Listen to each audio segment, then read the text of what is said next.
Welcome to citizens pulse. నేను మీ రాజేష్.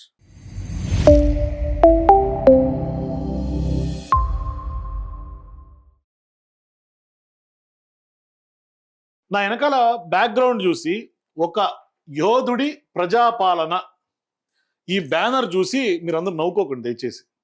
ఎందుకు అంటే ఇవాళ ఈ యొక్క రేవంత్ రెడ్డి గారి పరిపాలన స్టార్ట్ అయ్యి తెలంగాణలో 2.5 సంవత్సరాలు గడిచిపోయింది. అంటే 2023 డిసెంబర్లో ఆయన సీఎంగా తెలంగాణకు అవతరించారు.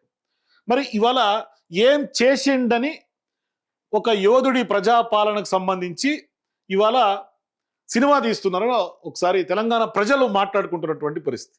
మే 9వ తారీఖు ఫుల్ మూవీ అట. ఈ యొక్క సినిమా పేరు ఒక యోధుడి ప్రజాపాలన. నిజంగా ఇవాళ ఈ వీడియో చూసినటువంటి ప్రేక్షకులందరూ రేవంత్ రెడ్డి గారి యొక్క ప్రజాపాలన నిజంగానే యోధుడి ప్రజాపాలన లెక్క ఉందా, లేకుంటే నిజంగా ప్రజాపాలనేనా? మీ అభిప్రాయాలు నాకు కామెంట్స్ చెప్పండి ఫస్ట్. తర్వాత మనం ఆయన యొక్క ఫెయిల్యూర్స్ గురించి మాట్లాడుకుందాం. కర్ణుడి చావుకి 100 కారణాలు అంటారు చూసారా, అట్లా రేవంత్ రెడ్డి గారి యొక్క పాలనకు మనం ఎన్ని కారణాలు లెక్క పెట్టినా కూడా మనకు ఒక్కలు తక్కువ అవుతాయి. అంటే అన్ని కారణాలు చెప్పవచ్చు. ఆయన స్టార్టింగ్ అడుగు పెట్టినప్పటి నుంచి ఇవాళ గతంలో బీఆర్ఎస్ పార్టీ నాయకులుగా ఉన్నటువంటి కేసీఆర్ గారు ఉన్నటువంటి అక్కడ ఉన్నటువంటి ప్రజాభవన్, ఇప్పుడు అక్కడ ప్రజాభవన్లో ప్రజా సమస్యల కోసం నేను అహర్నిశలు అక్కడే ఉంటా, మొత్తం నేను వినతి పత్రాలు తీసుకుంటా అని అక్కడ ఒక సెంటర్ ఓపెన్ చేసిరు ప్రజాభవన్లో. మరి ఆ యొక్క ప్రజాభవన్లో గ్రీవియన్సెస్ ఎన్ని వచ్చినాయి, ఎన్ని సాల్వ్ అయినాయి అన్నది ఇప్పటిదాకా లెక్కపత్రం లేదు. ఎందుకంటే వచ్చిన వాళ్ళకి ఎవ్వరికి ఏది సాల్వ్ అవ్వట్లా. మరి రేవంత్ రెడ్డి గారి యొక్క ప్రభుత్వం మీద పెద్ద ఎత్తున వ్యతిరేకత ఇవాళ ప్రజల్లో పూర్తి స్థాయిలో వస్తూ ఉంది. నార్మల్గా కూడా కాదు, పూర్తి స్థాయిలో. సరే, ఆయన మున్సిపల్ ఎన్నికలలో ఎటువంటి చేదు రిజల్ట్స్ ఆయనకు వచ్చినాయి, మరి ఏ విధమైనటువంటి రాజకీయ సమీకరణాలు ఉన్నాయి, ఇవన్నీ మనం చూస్తూనే ఉన్నాం. కానీ నిజంగా ఇది ఇక్కడ తీసినటువంటి దర్శకుడు గిరి నల్ల, కథా స్క్రీన్ ప్లే మాటలు దర్శకత్వం గిరి నల్ల, నిజంగానే కొంత ఎగ్జాగరేషన్ అనిపిస్తూ ఉంది. దీన్ని మళ్ళీ ప్రసాద్ ల్యాబ్స్లో 5 PM స్క్రీనింగ్, 5 గంటలకు స్క్రీనింగు. ఆ స్క్రీనింగ్కి గెస్ట్లు ఎవరు? రేవంత్ రెడ్డి గారి క్యాబినెట్లో ఉన్నటువంటి కొందరు మంత్రులు, రేవంత్ రెడ్డి గారితో పాటుగా ఉన్నటువంటి డిప్యూటీ సీఎం బట్టి విక్రమార్క గారు, ఆయన స్నేహితుడుగా ఉన్నటువంటి ఎంపీ వేం నరేందర్ రెడ్డి గారు, ఇట్లా కొంతమంది కాంగ్రెస్ పార్టీ ప్రముఖులు ఆ ప్రసాద్ ల్యాబ్స్లో ఒక యోధుడి వీరగాథ చూడడానికి, ఒక యోధుడి వీర ప్రజాపాలన. అసలు నిజంగా తెలంగాణలో ప్రజాపాలన ఉందా? నిజంగా తెలంగాణలో ప్రజాపాలన ఉందా? ఏడుంది ప్రజాపాలన? ప్రభుత్వాన్ని ప్రశ్నిస్తే కేసులు పెడుతున్నటువంటి పాలన ప్రజాపాలన? రైతులు ధాన్యం కొనుగోలు చేయనటువంటి పరిస్థితి ఉన్నటువంటి పాలన ప్రజాపాలన? మరి ఇవాళ ఉద్యోగస్తులకు సంబంధించి, రిటైర్మెంట్ ఉద్యోగస్తులకు సంబంధించినటువంటి యొక్క బెనిఫిట్స్ ఇవ్వలేనటువంటి పాలన ప్రజాపాలన? సచివాలయ ఉద్యోగులు రోడ్డెక్కి ఇవాళ వాళ్ళ బెనిఫిట్ సెటిల్ చేయమని అడిగినందుకు ధర్నా చేస్తున్నందుకు ఇది ప్రజాపాలన? ఇంకెన్ని చెప్పాలి ఇట్లా చెప్పుకుంటూ పోతే? ఆర్టీసీ ఉద్యోగులకు సంబంధించినటువంటి దానికి ప్రజాపాలన. ఆర్థిక వ్యవస్థ, తెలంగాణలో ఆర్థిక వ్యవస్థ చిన్నాభిన్నం అయిపోయినటువంటి నేపథ్యంలో అప్పులు పుడతలేవు అని బహిరంగంగా చెప్పినటువంటి రేవంత్ రెడ్డి గారి పాలన ప్రజాపాలన. హైడ్రా పేరుతో కొన్ని వందల ఇల్లును కూల్చేసినటువంటి రేవంత్ రెడ్డి ప్రభుత్వాన్ని ప్రజాపాలన. మరి ఏది ప్రజాపాలన? ఇవాళ మూసీ పేరుతో, మూసీ సుందరీకరణ పేరుతో, మూసీ పునరుద్ధరణ పేరుతో పెద్ద ఎత్తున వాళ్ళకు బుల్డోజ్ చేస్తున్నటువంటి రేవంత్ రెడ్డి గారు, వాళ్ళ కనీసం డిపిఆర్ బయట పెట్టకుండా ఇవాళ పెద్ద ఎత్తున వాళ్ళ ఇండ్ల మీదకి ఏ రాత్రి బుల్డోజర్ వస్తున్న భయపడుతున్నటువంటి రేవంత్ రెడ్డి గారి యొక్క ప్రభుత్వం చేస్తున్నటువంటి తీరు చూసిన తర్వాత నిజంగా ఈ యొక్క ప్రజల మీద బుల్డోజ్ చేస్తున్నటువంటి బుల్డోజర్ పాలన అవుతుంది, కానీ ప్రజాపాలన ఎట్లా అవుతుంది? దాన్ని పెద్ద వీరగాథ అని చెప్పి సినిమా తీస్తున్నారు కదా. కనీసం ఒక చెరువులో తట్టెడు మట్టెత్తినరా? సరే, చెరువుల పునరుద్ధరణ కోసం ఉన్నటువంటి ఎస్టాబ్లిష్మెంట్స్ పెద్ద ఎత్తున అక్కడ ఆక్రమణదారులు అని చెప్పి కూల్చారు. సరే, చెరువు బాగుపరిచిన తర్వాత కూడా కోట్లు మొట్టికాయలు వేస్తున్నాయి కదా. మరి ఏంటి ప్రజాపాలన? అది పెద్ద ఎత్తున వాళ్ళ ప్రచారం చేసుకోవడానికన్నా ఒక అర్థం ఉండాలి. మనం ఏది ప్రచారం చేసుకుంటున్నాం, ఏ విధంగా ప్రచారం చేసుకుంటున్నాం, ఏం చేసినామని ప్రచారం చేసుకుంటున్నాం. కాళేశ్వరం సంబంధించి భారీ స్థాయిలో బాహుబలి ప్రాజెక్టు ఆనాటి ప్రభుత్వం 10 ఏళ్ల పాటు హయాంలో కడితే, సరే దురదృష్టవశాత్తు 1-2 పిల్లర్లు కుంగితే దాన్ని రిపేర్ చేయించుకోలేనటువంటి పరిస్థితిలో ఇవాళ రాష్ట్ర ప్రభుత్వం ఉంది. ఇది వాస్తవం. సరే, గత పాలకులు నిజంగా అక్కడ ఏం చేశారో అనేది ప్రూవ్ చేయలేనటువంటి పరిస్థితి. ఇదంతా ఒక తీరైతే ఇవాళ రేవంత్ రెడ్డి గారి యొక్క పరిపాలనా విధానం, ఆయన వేస్తున్నటువంటి పిఆర్ స్టంట్లు దేనికి? ఔటర్ రింగ్ రోడ్డు మీద మొన్నటికి మొన్న పెద్ద ఎత్తున దుమారం రేగింది. ఏంటి?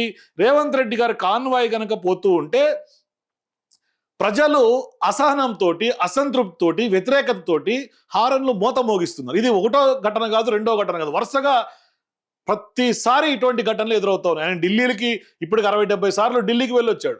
ఎప్పుడు ఢిల్లీకి వెళ్ళినా సేమ్ అదే పరిస్థితి. గంటలు గంటలు ట్రాఫిక్ ఆపుతున్నారు. ఏ ఒక్క పెళ్లిలకు లేకుంటే ఫంక్షన్లకు వెళ్తున్నారు ఔటర్ రింగ్ రోడ్ల మీద. అక్కడ అవుట్స్కట్స్ అంతా, హైదరాబాద్ అవుట్స్కట్స్ అంతా ట్రాఫిక్ జాములు చేస్తున్నారు రేవంత్ రెడ్డి గారి యొక్క కాన్వాయ్ వల్ల. అందుకు ప్రజల్లో ఒక అసహనం పెరుగుతా ఉంది. దానిని కవర్ చేయడానికి రీసెంట్ గా పిఆర్ స్టంట్ ఏం చేశారు? రేవంత్ రెడ్డి గారు ఒక నిజంగానే ఒక యోధుడు, ఆ యోధుడు పోతుంటే అసలు ట్రాఫిక్ ఆపట్లేదు, ఔటర్ రింగ్ రోడ్ లో ట్రాఫిక్ రేవంత్ రెడ్డి గారు కాన్వాయ్ విజువల్స్ పెట్టి మేము ఆపట్లేదు, రేవంత్ రెడ్డి గారు గొప్ప నాయకుడు, ప్రజల మధ్య ప్రయాణం చేస్తున్నాడు.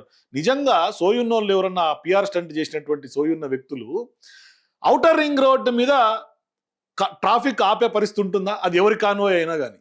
భారీ ఎత్తున ట్రాఫిక్ ఔటర్ రింగ్ రోడ్ మీద ఫ్లో అవుతా ఉంటే అందులో ఈయన కాన్వాయ్ దూసుకుంటా పోయి ఔటర్ రింగ్ రోడ్ మీద ప్రజల్లో పోతున్నాడు. ఎస్, నిజంగా ప్రజల్లో పోతే జూబ్లీ చెక్ పోయి జరిపోదాం రండి చూద్దాం. మరి ఇక్కడ ఎందుకు పొద్దున పూట రోజు ఆపుతారు? జూబ్లీ చెక్ పోస్ట్ దగ్గర, మన హైదరాబాద్లో నడిబొడ్డున, లేకుంటే తాజ్ కృష్ణ దగ్గర, లేదంటే ఖైరతాబాద్ జంక్షన్లో, లేదంటే లక్డీ కపూర్లో, అసెంబ్లీ ముంగట, బంజారా హిల్స్లో, రేవంత్ రెడ్డి గారి ఇంటి సరౌండింగ్స్లో, దుర్గం చెరువు దగ్గర ఎందుకు ఆపుతారు? ప్రతిరోజు వెళ్ళొచ్చుగా ప్రజల్లో మధ్యలో, ట్రాఫిక్లో ఛేదించుకుంటే వెళ్ళొచ్చుగా ట్రాఫిక్ రేవంత్ రెడ్డి గారు. మరి ఈ పిఆర్ స్టంట్స్ ఎవరి కోసం? నిజంగా హైదరాబాద్ ప్రజలకు తెలుసు. ఇవాళ ఆఖరికి కొడంగల్లోనండి, కొడంగల్లో నేను ఒక విజువల్ చూపిస్తా చూడండి. కొడంగల్లో కూడా సేమ్ అటువంటి పరిస్థితి ఉంది. ఆయన కాన్వాయ్ పోతుంటే అటు ఇటు ట్రాఫిక్ని ఆపినటువంటి పరిస్థితి ఉంది. ఆయన సొంత నియోజకవర్గంలోనే ఆయన తిరుగుతలేరు ట్రాఫిక్ ఆపకుండా. ఎక్కడో ఔటర్ రింగ్ రోడ్ మీద ఏంది పరిస్థితి? ఇవాళ నిన్నటికి నిన్న కొడంగల్కి పోతే ఇక్కడ ఈ పిఆర్ స్టంట్ ఎందుకోసం అండి? మంత్రులందరూ ఎందుకు నిలబడుకోవాలి? రేవంత్ రెడ్డి గారు మాట్లాడుతుంటే మంత్రులు, ఎమ్మెల్యేలు ఇక్కడ ఎందుకు నిలబడుకోవాలి? ఆయన పక్కన ఎందుకు నిలబడుకోవాలి? ఏంటి ఆ పిఆర్ స్టంట్ ఏంటి? ఎన్నికలు ఏమైనా ఉన్నాయా? వీళ్ళు ఏమన్నా పోటీ చేస్తున్నటువంటి అభ్యర్థులా? లేకుంటే అక్కడ ఉన్నటువంటి ప్రజలకి వీళ్ళ పరిచయం చేస్తున్నటువంటి పరిస్థితి? ఇప్పటిదాకా వీళ్ళు ఎవరో తెలవదా? పోనీ తెలంగాణ ప్రజలకి వాకాటి శ్రీహరి గారు తెలియదా? లేదంటే మాజీ డిప్యూటీ సీఎం ఇప్పుడు ప్రస్తుతం ఉన్నటువంటి మంత్రి ఆయన దామోదర్ రాజనరసింహ గారు తెలియదా? లేకుంటే పరిగి ఎమ్మెల్యే, ఇవాళ పరిగిలో భూములు దోచుకుంటా ఉండినటువంటి ప్రభుత్వం ఆ యొక్క ఎమ్మెల్యే రామ్మోహన్ రెడ్డి తెలియదా? ఎవరికి తెలియదు వీళ్ళెవరు? ఈ పిఆర్ స్టంట్ దేనికోసం? ఒక టెంపుల్ సంబంధించినటువంటి పునర్జీవం పోసి పునర్నిర్మించే కార్యక్రమం కూడా ఇంత పెద్ద ఎత్తున భారీ స్థాయిలో ప్రజల సొమ్మును పోసి అక్కడ ఇది ఇట్లా పిఆర్ స్టంట్ చేస్తున్నటువంటి రేవంత్ రెడ్డి గారి పాలన ప్రజాపాలన. దాన్ని సినిమా తీయాలి ఒక యోధుడు. ఇందులో వాస్తవం ఏముంది? ప్రజల యొక్క అభిప్రాయాలు తెలుసుకోకుండా బుల్డోజ్ చేసి మూసీ పేరుతో కొన్ని ఇప్పటిదాకా డిపిఆర్ కూడా పెట్టకుండా గతంలో ఆడ చాదర్ఘాట్ దగ్గర ఇల్లు కొట్టేసి వాళ్ళకి కనీసం పిల్లలు చదువుకోవడానికి పుస్తకాలు లేకుండా రోడ్ల మీదకి వేసినటువంటి పాలన ప్రజాపాలన. రైతులు ధాన్యం కొనుగోనటువంటి పాలన ప్రజాపాలన. రైతులకు నీళ్ళు ఇవ్వనటువంటి పాలన ప్రజాపాలన. ఏది ప్రజాపాలన? మరి దాని సినిమా ఎందుకు? ఈ పిఆర్ స్టంట్లు ఎందుకు? రేవంత్ రెడ్డి గారికి అర్థమైపోయింది ఒక రకంగా. ఒక విషయం చెప్తా చూడండి దీంట్లో. ఈనాడు 2009లో మొట్టమొదటిసారి మీరు ఆశీర్వదించి ఆనాడు 7,500 ఓట్లతో ఎమ్మెల్యేగా గెలిపిస్తే 2014 వరకు గ్రామాలకు రోడ్లు, తాగునీరు, అదే విధంగా కాలిపోతున్న ట్రాన్స్ఫార్మర్లు, పేలిపోతున్న మోటార్లను మనం ఈ రోజు అద్భుతంగా నాడు చేసుకుంటే 2014లో మళ్ళీ 15,000 ఓట్లతోనే రెండవసారి ఎమ్మెల్యే గెలవడం జరిగింది. అంటే ఈయన ఎప్పుడు గెలిచిండో ఎప్పుడు ఓడిపోయిండో కూడా తెలియనటువంటి పరిస్థితి. 2000 ఆనాడు మళ్ళీ ఒకసారి వినండి స్పష్టంగా. 2009లో మొట్టమొదటిసారి మీరు ఆశీర్వదించి ఆనాడు 7,500 ఓట్లతో ఎమ్మెల్యేగా గెలిపిస్తే 2014 వరకు గ్రామాలకు రోడ్లు, తాగునీరు, అదే విధంగా కాలిపోతున్న ట్రాన్స్ఫార్మర్లు, పేలిపోతున్న మోటార్లను మనం ఈ రోజు అద్భుతంగా నాడు చేసుకుంటే, ఎప్పుడు కాలిపోతున్న మోటార్లు అని ఆనాడు అద్భుతంగా ఎప్పుడు చేసుకున్నారు? అప్పుడు కాంగ్రెస్ పార్టీ హయాంలోనే ఉంది. తర్వాత అయిన 2014లో మళ్ళీ గెలిచిండట చూడండి. 2014లో మళ్ళీ 15,000 ఓట్లతోనే రెండవసారి ఎమ్మెల్యే గెలవడం జరిగింది. ఆయన ఎప్పుడు గెలిచిండో ఎప్పుడు ఓడిపోయిండో కూడా తెలియనటువంటి కన్ఫ్యూజన్ లో రేవంత్ రెడ్డి గారు ఉన్నారు. ఇదే ఆయన పరిస్థితి. తెలంగాణ రాష్ట్ర అభివృద్ధికి రోజుకు 18 గంటలు పనిచేస్తూనే ఉన్నాం. నిజంగా 18 గంటలు రేవంత్ రెడ్డి గారు పనిచేస్తుండ్రండి? ఎక్కడన్నా అట్లా కనిపిస్తుందా? ఇవాళ తెలంగాణలో ఉన్నటువంటి ప్రస్తుత పరిస్థితులు చూస్తుంటే రేవంత్ రెడ్డి గారు 18 గంటలు పనిచేస్తున్న పరిస్థితి కనిపిస్తుందా? ఆయన గతంలో పిఆర్ స్టంటే అనుకోవాలి, ఇది కూడా నిజంగా. సచివాలయంకి అసలు ఇక మొత్తం ఉదయం నుంచి రాత్రి దాకా ఆడే పండుకుంటున్నానంటే చెప్పిండు గతంలో. మరి సచివాలయంకి ఎన్నిసార్లు పోతుండు ఇప్పుడు? మరి కమాండ్ కంట్రోల్ రూమ్లోకి ఎందుకు పరిమితమైంది? సచివాలయంకి ఎందుకు పోతలేడు ఆయన రేవంత్ రెడ్డి గారు?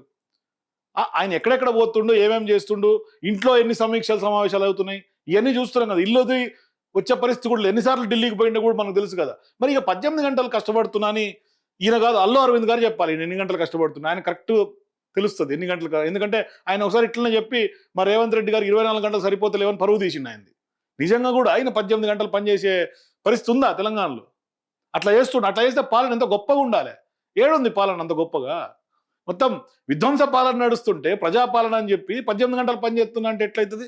ఈనాడు రాష్ట్రం నలుమూలల నుంచి మంచి చదవాలంటే కొడంగల్ కు పోవాల్సిందనే విధంగా ఈ రోజు విద్యా శాఖను తీర్చిదిద్ది సంవత్సరంన్నర తిరిగే లోపల ఇవాళ ఈ పనులను మనం పూర్తి చేసుకోవడానికి, అంటే కొడంగల్ లిఫ్ట్ ఇరిగేషన్ అయినా లేకుంటే అక్కడ అభివృద్ధి శంకుస్థాపన చేసినటువంటి కార్యక్రమాలకన్నింటికి 1.5 సంవత్సరంలోనే పూర్తి చేసుకోవాలట. ఆల్రెడీ ఈ యొక్క 5 ఏళ్ల పాలనలో 2.5 ఏళ్ల పాలన అయిపోయింది, ఇంకున్నది 2.5 ఏళ్ళు. మరి 1.5 ఏళ్ళు టార్గెట్ ఏంది, డెడ్ లైన్ ఏంది? 1.5 ఏళ్ళు డెడ్ లైన్ ఏంది? ఇది రేవంత్ రెడ్డి గారు చెప్పాలి.